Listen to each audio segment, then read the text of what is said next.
அனைவருக்கும் வணக்கம். குவாண்டம் பயாலஜியை பயன்படுத்தி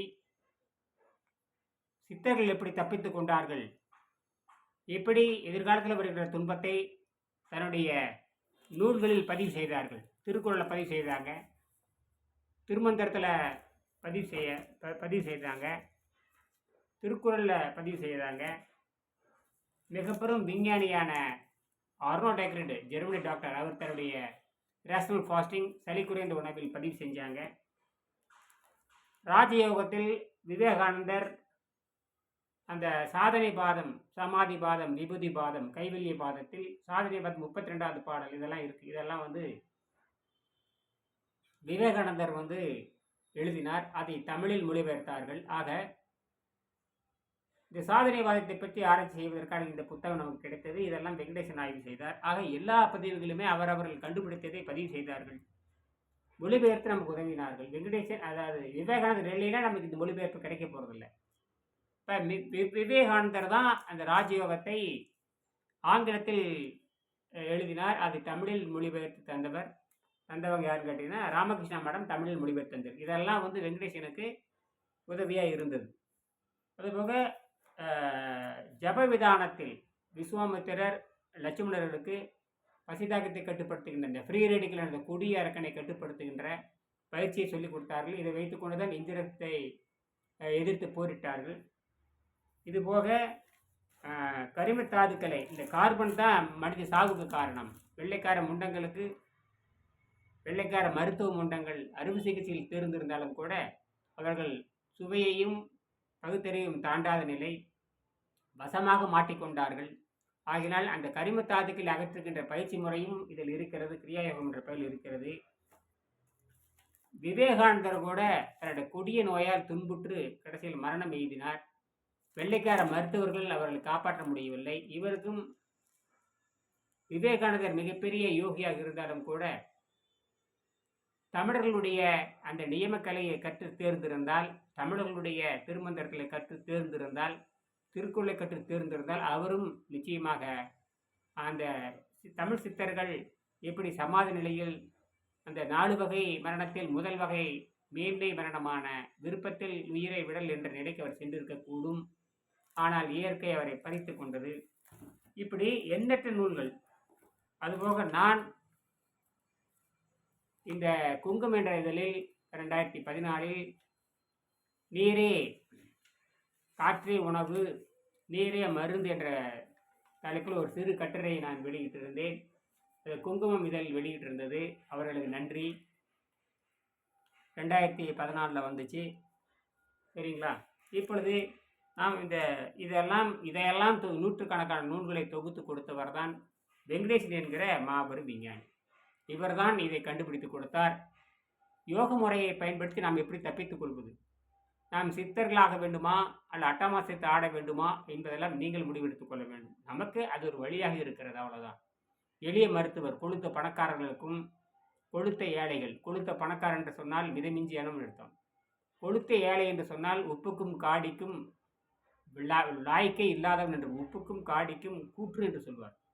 அது கூட யோகுதி இல்லாதவன் தான் ஏழை. அவர்களும் தப்பித்துக் கொள்வது எப்படி? ஆக அந்த ஃப்ரீ ரேடிக்கல் என்கிற கொடிய அரக்கனை பற்றி நீங்கள் கேள்விப்பட்டிருப்பீங்க. உடலுக்கு கேடு வைக்கும் இந்த மாதிரி நிறைய ஃப்ரீ ரேடிக்கலும் போடுங்க. ஃப்ரீ ரேடிக்கல் அப்படின்னு போடுங்க. ஃப்ரீ ரேடிக்கல்ஸ் இன் அவர் பாடி அப்படின்னு போடுங்க.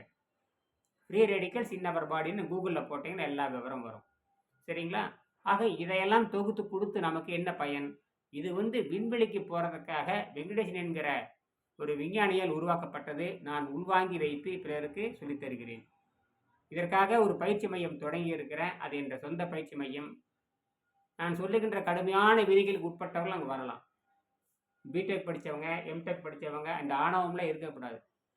ஏது மரியாதைகள் பேர் கற்றுக்கொண்டு என்னுடைய பயிற்சி மையத்தில் 150 நாள் தங்கி சொல்லுகின்ற விதிகளுக்கெல்லாம் உட்பட்டு 100 ஆண்டுகளுக்கு எதுவும் மீறாமல் இருந்து, இந்த புத்தகத்துக்கு மீறாமல் திருக்குறளுக்கும் திருமந்திரம் தமிழ் இருக்கிற தமிழ் இலக்கியத்துக்கு ஊறு விளைவிக்காமல், இந்த புத்தகத்துக்கு ஊறு விளைவிக்காமல், சொல்லிக் கொடுக்குற ஆசிரியர்களுக்கும் ஊறு விளைவிக்காமல் மரியாதையாக கற்றுக்கொண்டால் நீங்கள் எளிமையாக 10 பைசா செலவழிமல் தப்பித்துக் கொள்ளலாம். அல்லது உங்கள் வீட்டிலே புத்தகத்தை வாங்கி படித்து தப்பித்துக் கொள்ளலாம். இது கோவை விஜயா பதிப்பகத்தில் இருக்கிறது, வாங்கி படித்துக் கொள்ளுங்கள். இப்பொழுது ஃப்ரீ ரெடிக்கல் என்கின்ற இந்த கொடிய அரக்கனிடமிருந்து நம்ம எப்படி தப்பித்துக் கொள்வது? முதல்ல ஃப்ரீ ரெடிக்கல்னா என்ன? அது ஃப்ரீ ரெடிக்கல் பார்த்தீங்கன்னா, நீங்கள் ஃபிசிக்ஸ் படிச்சிருப்பீங்க, இயற்பியல் படிச்சிருப்பீங்க. ஒரு செல் கட்டமைப்பு பார்த்தீங்கன்னா ஒரு 3 வளையம் 4 வளையம் இருக்கும். உதாரணத்துக்கு சொல்கிறேன். அந்த 4வது வளையம் அல்லது 5வது வளையம் சொல்லுவாங்க, லாஸ்ட் சர்க்கிள்னு சொல்லுவாங்க. லாஸ்ட் சர்க்கியூட், லாஸ்ட் ஆர்பிட்னு சொல்லுவாங்க. அந்த ஆர்பிட்டில் பார்த்தீங்கன்னா ஜோடி எலக்ட்ரான்கள் இருக்கும், இரட்டை எலக்ட்ரான்கள் இருக்கும். இந்த ஃப்ரீ ரெடிக்கல் என்று சொல்லக்கூடிய இந்த கொடி அரக்கனுக்கு வந்து அந்த கடைசி சுற்றில் ஒரு எலக்ட்ரான் இருக்காது. உதாரணத்துக்காக நல்ல எலக்ட்ரானில் பார்த்தீங்கன்னா 8 அணுக்கள் இருக்குதுன்னா, 4 2 8 அணுக்கள் இருக்குதுன்னா, அதில் பார்த்தீங்கன்னா 3 2 6 தனியாக ஒரு இருக்கும். அப்போ 7 தான் இருக்குது, 1 இருக்காது. இது வந்து எப்போ நடக்குதுன்னு கேட்டிங்கன்னா, நீங்கள் வாயில் உணவு வைக்கும் பொழுது அது உற்பத்தி ஆகிறது. கடுமையான நச்சு புகைகள், வெள்ளைக்காரங்களை அறிமுகப்படுத்த நச்சு புகைகளை சுவைக்கும் பொழுது அந்த கொடிய அரக்கன் உருவாகிறான். மாவு கொழுப்பு புரதத்தை வெள்ளைக்கார முண்டங்கள் சொன்னதினால் அதன் மூலமாக அந்த ஃப்ரீ ரெடிக்கல் உருவாகிறது. கடுமையான வெயில் 100 டிகிரி, அதாவது 30 டிகிரி 40 டிகிரி நடந்து போகின்ற பொழுது அந்த கொடிய அரக்கன் உருவாகிறான். கடுமையான நச்சு புகைகள் உலகெங்கும் நச்சு புகையை பரவி கொண்டு வருகிறது. பூமி வெப்பம் ஆகி கொண்டிருக்கிறது காரணத்தினாலும் உங்களுக்கு முதுமை என்கின்ற அந்த ஃப்ரீ ரெடிக்கல் வருகின்றான். இப்படியெல்லாம் ஒரு 15 காரணங்களுக்கு மேலே இருக்கிறது. இந்த காரணங்களினால் அந்த ஃப்ரீ ரெடிக்கல் உருவாகிறான். 2வது, அது இயற்கையாக உருவாகுதுன்னு சொல்கிறாங்க. ஆனால் அதை நாம் மன வலிமையின் மூலமாகவும், 7ஆம் அறிவின் மூலமாகவும், யோக பயிற்சியில் முதிர்ச்சி பெற்றவர்கள் மூலமாகவும், அவர்கள் சொல்லிக் கொடுத்த உடலுக்கும் பாதிப்பில்லாமல் மற்ற உயிருக்கும் பாதிப்பில்லாமல் நாம் தப்பித்துக் கொள்கிற அந்த கலையை கற்றுக்கொண்டால் அந்த ஃப்ரீ ரெடிக்கல் என்ற அரக்கனை அமைதிப்படுத்தி விடலாம். இந்த ஃப்ரீ ரெடிக்கல் அமைதிப்படுத்துகிற சூத்திரம் தான் அந்த பயோ டெக்னாலஜி தான், அது அந்த குவாண்டம் டெக்னாலஜி தான், குவாண்டம் பயாலஜி தான் வள்ளுவர் சொன்னது. மிகனும் குறையினும் நோய் செய்யும் நூலோர் வழிமுதலாய் எண்ணிய 3 என்பதை அந்த பயோ டெக்னாலஜி அல்லது குவாண்டம் பயாலஜியை புரிந்து கொண்டவர் திருவள்ளுவர். அதனால்தான் 261வது பாடல் 941வது பாடலில் மருந்துங்கிற அதிகாரத்தில் அந்த ஜீரண நீர், இந்த கொடிய விஷம் அமைதியாக இருக்க வேண்டும், அது தூண்டப்பட்டால் மரணம் நிச்சயம் பதிவு செய்தார். இந்த புத்தகத்தை நான் பல முறை இஸ்ரோ விஞ்ஞானிகளிடம் கொடுத்து விட்டேன். இனிமேல் இஸ்ரோ விஞ்ஞானிகளும் விண்வெளிக்கு செல்ல முடியாது, மனிதனை அனுப்ப முடியாது, நிரந்தரமாக தங்க வைக்க முடியாது. நாசா விஞ்ஞானிகளாலும் இந்த புத்தகத்தை அறியாமல் மனிதனை நிரந்தரமாக தங்க வைக்க முடியாது. என்னை போன்ற ஆட்களை நிரந்தரமாக தங்க வைக்க முடியும். இது பற்றிய குறிப்பு வெங்கடேசன் தன்னுடைய ஆய்வறிக்கையை கோயம்புத்தூரில் உள்ள பிஹெச்டி பூசாக்கோ மருத்துவ கல்லூரியில் என்னை ஆய்வு செய்யுமாறு கேட்டுக்கொண்டிருக்கிறார். அதாவது வெங்கடேசன் தன்னை ஆய்வு செய்யுமாறு, அப்பொழுது கல்லூரி முதல்வராக இருந்தார் ராமண்ணா என்பவர், கல்லூரி முதல்வராக இருந்தார், மருத்துவக் கல்லூரி முதல்வராக இருந்தார். அவர் மூலமாக டெல்லி எய்ம்ஸுக்கு பரிந்துரைக்க சொன்னார். இப்படியெல்லாம் இருக்கிறது. அது போக நாசா விஞ்ஞானிகளோடு இவர் இமெயிலில் 25 ஆண்டுகளுக்கு முன்பாக தொடர்பு வைத்திருந்தார். அவர்களுக்கு இதெல்லாம் விளங்கவில்லை. அதற்கு பிற்பாடுதான் இதே போன்று இவர் கட்டட பொறியாளர். ஆனால் நாசா விஞ்ஞானிகள் ஒரு எந்திர பொறியாளரை குறிப்பிட்டு ஆய்வு செய்தார்கள். அவர்தான் ஹீரா ரத்தன் மணிக் என்று பெயர். சரி, இதெல்லாம் நீங்கள் தெரிந்து கொள்ள வேண்டும். ஆக எதிர்காலத்தில் இது நல்ல ஒரு தொழிலாக வரும். அவசரப்பட்டு முடிவெடுக்கக்கூடாது. இந்த ஃப்ரீ ரெடிக்கலை பற்றி நாம் தெரிந்து கொள்வோம். அது ஜீரநீர் சுரந்தாலே நடக்கிறது. ஜீரநீர் சுரக்காமல் விட்டு விட்டால், நான் வந்து காலையிலேருந்து பார்த்தீங்கன்னா நீரை மறுத்து இருக்கிறேன். எனக்கு லேசான இந்த பல் அடிபட்டு போச்சு. பல் அடிபட்டு போது வலி இருந்தது. இப்போ 2 நாள், அந்த 8 நாள் 10 நாள் செய்கின்ற போது இந்த வலி எங்கே போச்சுனே தெரியல. நான் ஒரு கட்டிங் பிளேயரை கூட கடிக்க முடியும். பாரு, ஒரு கட்டிங் பிளேயர் கடிக்க முடியும். எங்கே போச்சுன்னே தெரியல அந்த வலி. ஆக புற்றுநோயை கொல்லுகின்ற தன்மை இந்த பசி உடலாக இருக்கின்ற பொழுது ஹங்கிரி பாடி ஈட்ஸ் கேன்சர் செல்லுன்னு 2016 ஓசினோர் ஓசுமி சொல்லி நோபல் பரிசு வாங்கினார். அப்போ பசியோடு இருந்தால்தான் நோய் குணமாகும். ஆனால் விபச்சார மனமானது பசியோடு இருக்கும் பொழுது கண்டதை சாப்பிட்டு நீ விபச்சாரிகளாக மாறிவிடுகிறார்கள். விபச்சாரிகளுக்கு கொடும் தண்டனை தான் வரும். விபச்சாரிகளுக்கும் ஊதாரிகளுக்கும் கொடும் தண்டனை வரும். யார் கொடுமையான உணவை தின்று சாகிறார்களோ அவர்களெல்லாம் ஊதாரிகளாக ஆடம்பரமாக உணவை தின்று தண்டனை பெற்றுக் கொண்டார்கள். உடம்பு நீதிபதியாக மாறிவிடுகிறது. கொடும் தண்டனை கொடுக்கப்படுகிறது. ஆக பாவத்தின் உணவு என்கிற பாவம் அந்த அந்த உணவு என்கிற பாவத்தை கழுவாதன் காரணத்தினால் உடம்பு மன்னராக மாறி நீதிமானாக மாறி இறைவனாக மாறி இந்த கொடுங்கோலனை தண்டித்து விடுகிறது. ஆகினால் மரணம் நிகழ்கிறது. மரணம் என்பது அவன் கையில் தான் இருக்கிறது. அதுதான் வெற்றி. வள்ளலார் எப்படி தன் உடலை பிரித்து கொண்டாரோ, சித்தர்கள் எப்படி தமிழ்நாட்டிலிருந்து 40,000 சிவாலயம் இருக்கிறது. நான் சொல்ல 1000 ஆண்டுகளுக்கு முன்பாக கட்டுற சிவாலயம். அந்த சிவாலயங்கள் அத்தனை பேருமே சித்தர் பெருமக்கள் தான் கீழே அடங்கி இருக்கிறார்கள். அந்த சிவலிங்கத்தில் பெருமை இல்லை. அந்த யோகிகள் அங்கு அடங்கி இருக்கிறார்கள். அவர் அந்த கார்பன் 14 பாடி, அந்த வைப்ரேஷன், அந்த கதிர்வீச்சு உள்ள பாடி தான். அதனால தான் அந்த கோயிலுக்கு பெருமை. அதனால தான் மக்கள் நம்பிக்கொண்டு இருக்கிறார்கள். தற்கொலை செய்து கொண்டவர்கள், தீயில் தன்னை மாய்த்து கொண்டவர்கள் எல்லாம் கடவுளாக ஏற்றுக்கொள்ள முடியாது என்று புரிந்து கொள்ள வேண்டும். யோகிகளை மட்டும்தான் நாம் சிறந்த வழிகாட்டியாக ஏற்றுக்கொள்ள முடியும். நாம் இப்பொழுது ஃப்ரீ ரேடிக்கலை பற்றி பார்ப்போம். இயற்கையை மனவழி மேல் வெல்ல முடியும். இயற்கையை வழிநடத்துறதா நம்முடைய வேலையாக இருக்க வேண்டும். இயற்கையில் அதன் போக்கில் விடுவது என்பது வேறு, இயற்கை தன்வசப்படுத்துவது என்பது வேறு. இதுதான் அட்டமாசியத்துக்கு அடிப்படை. ஆக பசித்தாகத்தை அடக்கி வாழ்ந்தால்தான் நாம் விண்வெளிக்கு செல்ல முடியும். புரியுதுங்களா? 15 வயசு கீழே உங்களுக்கு பொருந்தாது. 5 வயசுக்கு மேலே கொண்டு எல்லாருமே கற்றாக வேண்டும். அப்போ ஃப்ரீ ரேடிக்கலை பற்றி விஞ்ஞானிகள் என்ன சொல்றாங்க? அது free radicals R unstable, chemically incomplete substance that steal electron from other molecule. They are highly reactive, damaging chemicals in the body such as enzymes, making them less effective. Free radicals occurs naturally, is product of oxidation and are formed in the body during respiration. கடுமையாக இப்படி மூச்சு வாங்குகின்ற பொழுதும் சரியே, அல்லது oxidation, நீங்கள் oxidation உணவு போடுறீங்க, வயிற்றுக்குள்ள உணவு போடுறீங்க. அப்போ உணவை போடுகின்ற பொழுது அங்கே உடனடியாக நன்மையாக இருக்கக்கூடிய அந்த ஃப்ரீ ரெடிக்கல் என்ற கொடிய அரக்கன் தீயவனாக மாறிவிடுகிறான். நண்பனே தீயவனாக மாறிவிடுகிறான். இந்த தீயவன் நண்பனாக மாறிவிடுகிறான். இதுதான் புரிஞ்சுக்கணும். ஒரு தொழில் செய்கின்ற பொழுது ஒரு பொருளானது நன்மையும் தரும், அதே போல் தீமையும் தரும். பனைமரத்தில் பால் விடுகிறது, அதை பனங்கல்லாக மாற்றி போதைப் பொருளாக விற்கலாம். அதே பனங்கற்படையாக மாற்றி உள்சுதுமை செய்வதற்கு நல்ல இனிமையான பனங்கற்கட்டையாக கொடுக்க முடியும். இதுதான் தொழில் செய்யும் வடிவம். ஆகையினால் இந்த ஃப்ரீ ரெடிக்கல் என்ற அரக்கனானவன் அமைதியாக இருக்கின்ற பொழுது அவன் நண்பனாக மாறிவிடுகிறான், பேராமேக்னட்டாக மாறிவிடுகிறான்.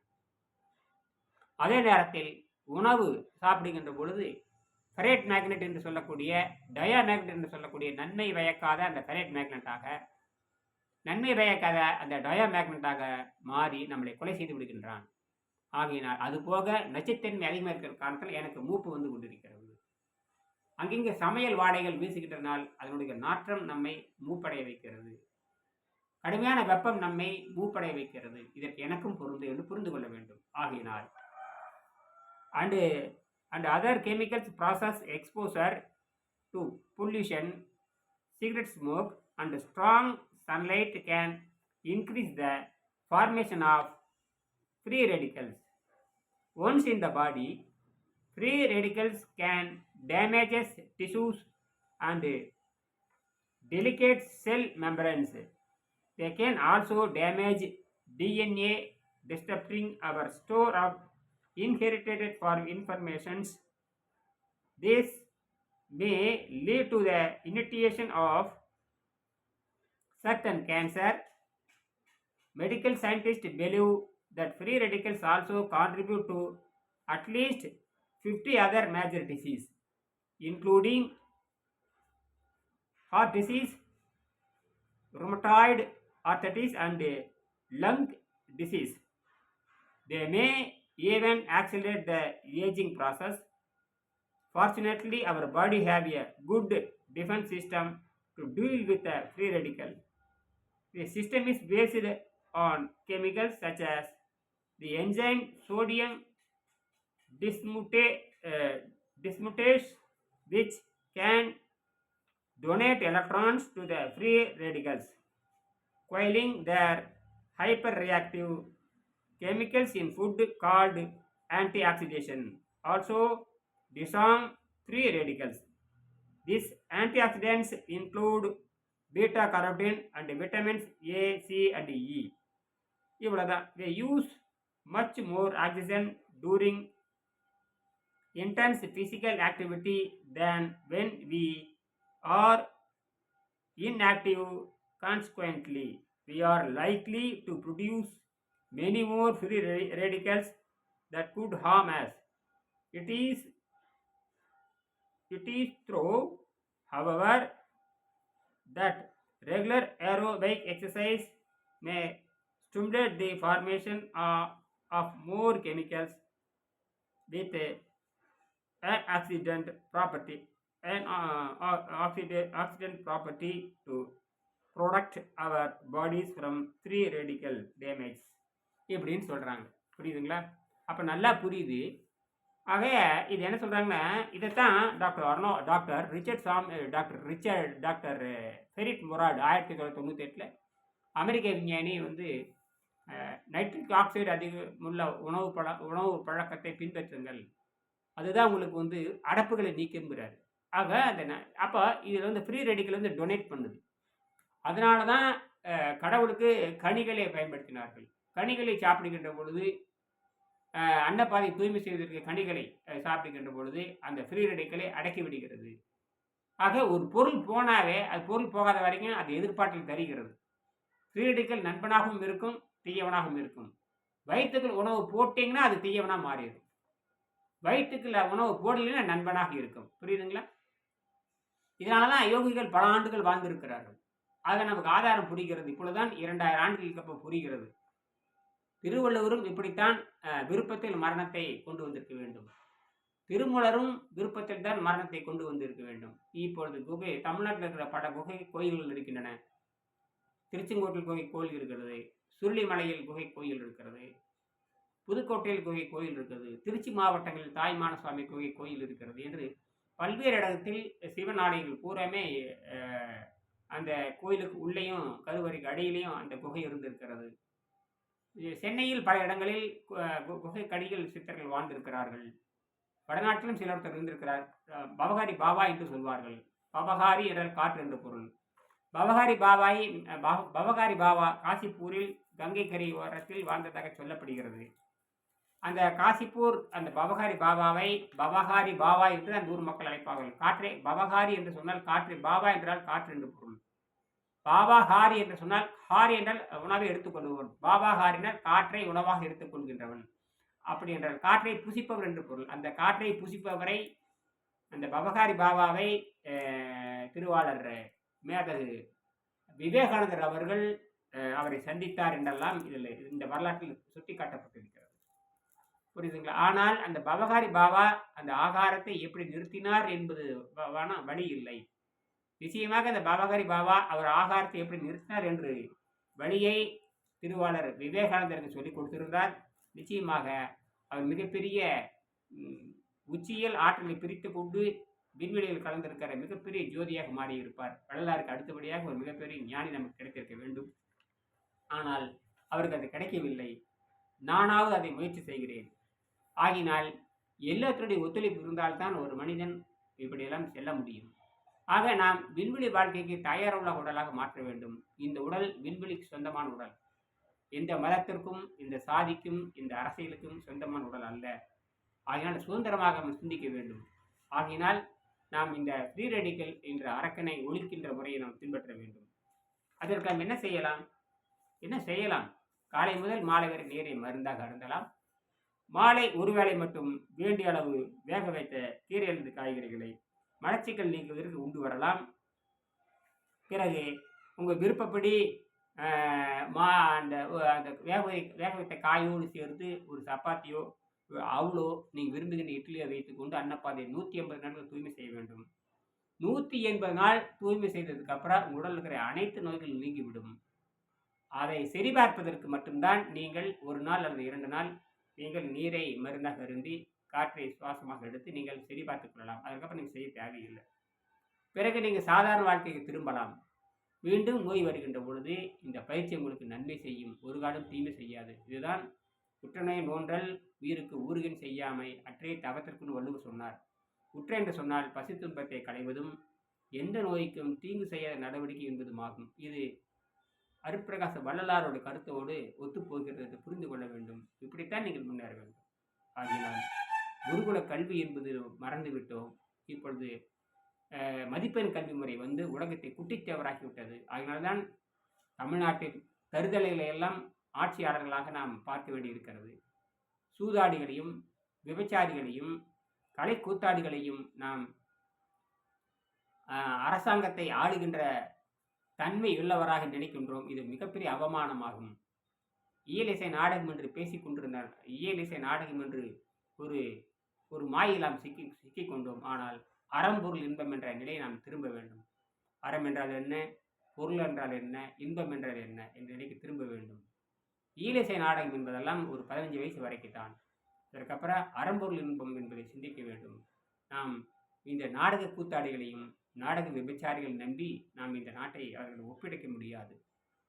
மதவெறியர்களும் இந்த நாட்டை குட்டிச்சவரை கொண்டிருக்கிறார்கள். உலகெங்கும் மதவெறி எங்கெங்கு இருக்கிறதோ அந்த நாடெல்லாம் முன்னேறியதற்கு வரலாறு இல்லை.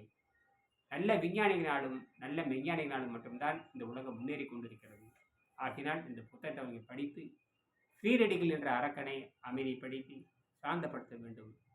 ஃப்ரீரெடிகள் அரக்கனை அடக்குவதற்கான வழிமுறை ஆங்கிலத்தில் கிடையாது. ஃப்ரீரெடிகளை அடக்குவதற்கு சரி பண்ணுற முறை சித்தாவில் கிடையாது. ஃப்ரீரெடிகளை குணமாக்குற முறை வந்து ஆயுர்வேதத்தில் கிடையாது. ஃப்ரீரெடிகளை குணமாக்குற முறை அலோபதியில் கிடையாது. இன்னும் நூற்றுக்கணக்கான பயிற்சி முறை கிடையாது. முழுக்க முழுக்க சித்தர்கள் கொள்கையான திருக்குறள், சித்தர்கள் கொள்கையான திருமந்திரம், ஜெர்மனி சித்தரான அருணாடகரோட கொள்கை, தமிழ்நாட்டு சித்தரான மன்னார்குடி சித்தரான கட்டட பொறியாளரான வெங்கடேசன் கொள்கையை தான் நாம் பின்பற்றி மேலும் உயர முடியும். வேறு எது வகையிலும் முடியாது.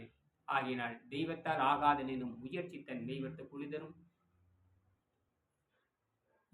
இளர் பலர் ஆகிய காரணம் நோற்பார் சிலர் பலர் நோலாதவர். ஏன் வறுமை வருகிறது என்று சொன்னால், தவம் செய்கின்றவர் குறைவாகவும் தவம் செய்யாதவர் அதிகமாக இருக்கின்ற காரணத்தினால் நாட்டில் வறுமை அதிகமாகிறது. ஆகினால் இந்த பழக்கத்தை பின்பற்றி கொண்டு பொழுது பெரிய உணவு பழக்கம் உங்களுக்கு குறைந்து விடுகிறது. தினமும் மலங்கடிய வேண்டும் என்ற அந்த கொடிய எண்ணங்கள் போய்விடுகின்றன. எல்லா தேவைகளும் குறைந்திருப்பதால் ஆடை ஒரு ஆடையோ நின்று விடுகிறது. குறைந்த தேவை இருக்கின்ற காரணத்தினால் பூமி காப்பாற்றப்படுகிறது. இப்படி எல்லாம் நிறைய இருக்கிறது. ஆக நாம் காற்றுணவுக்கு மாறி விண்வெளி சக்தி வாழ்ந்து நாம் விருப்பத்தில் சுதந்திரத்தில் உயிரை விடுகின்ற தன்மையை பெற்றால்தான் நாம் உருப்படியான நன்மக்களாக இருக்க முடியும். ஆகினால் இது புரிந்து செயல்பட்டு முன்னேறுங்கள். மற்றபடிக்கு நேரடியாக யாரும் தொலைபேசி பண்ணி தொந்தரவு செய்ய வேண்டாம். விருப்பம் இருந்தால் நீங்கள் வாட்ஸ்அப்பில் விண்வெளி மருத்துவம் என்ற ஒரு குழு உண்டாக்கியிருக்கிறேன். அதில் சேர்ந்து அதில் கருத்துக்களை பகிர்ந்து தனிப்பட்ட முறையில் நீங்களே முயற்சி செய்து வெற்றி அடைய வேண்டுமாய் கேட்டுக்கொண்டு தற்போதாக நான் விடைபெறுகிறேன். மீண்டும் தொடர்ந்து அடுத்தடுத்து காணொலியில் போடுகின்ற பொழுது ஒவ்வொன்றையும் ஆய்வு செய்து நான் பண்ணுறேன். புரிந்து கொண்டு சிந்தனை பண்ணி முன்னேறுங்க. வெற்றி நிச்சயம். தோல்வி ஒருபோதும் வராது. எத்தனை முறை தோல்வி அடைந்தாலும் மீண்டும் மீண்டும் முயற்சி செய்யலாம். அதான் திருவள்ளுவர் சொல்லுவார், தெய்வத்தால் ஆகாத எனினும் முயற்சி தன் மெய்வர்த்த புனிதரும். ஆக்கம் அதனவனாய் செல்லும் அசைவிலா ஊக்கமுடையான் உலை சொல்லுவார். ஆக்கம் அதனவனாய் செல்லும் அசைவிலா ஊக்கமுடையான் உலை. நன்றி, வணக்கம்.